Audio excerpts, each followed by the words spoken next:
Tracé d'un vecteur vitesse, dans le cadre du cours de sciences physiques de la classe de seconde. Cette vidéo vient à la suite de la vidéo sur le calcul d'une vitesse instantanée, dont le visionnage est grandement conseillé. Le vecteur vitesse VI est un vecteur ayant les caractéristiques suivantes. Son point d'origine est MI, sa direction est celle de la tangente à la trajectoire au point MI, son sens est celui de la trajectoire, c'est-à-dire celui du mouvement du point matériel, et sa norme est égale à la valeur de la vitesse au point MI. Comment déterminer la tangente au point MI?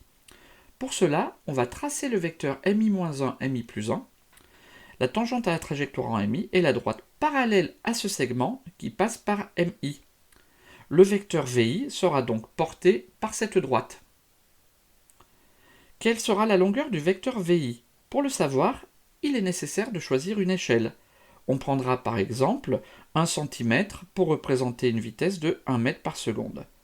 En reprenant l'exemple de la vidéo précédente, nous allons tracer le vecteur vitesse au point M3. Nous avions trouvé une vitesse de 4,4 mètres par seconde, ce qui représentera un vecteur de longueur 4,4 cm avec notre échelle. Nous allons tracer le vecteur vitesse au point 3. On commence par construire le segment M2, M4,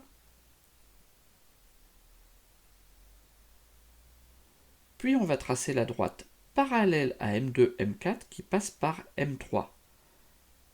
Ici, les points M2, M3 et M4 sont quasiment alignés, donc les deux droites sont confondues. On trace donc V3 en partant du point M3 et avec une longueur de 4,4 cm. On écrit ensuite le label de notre vecteur, ici V3 et non pas V4, désolé pour la petite erreur.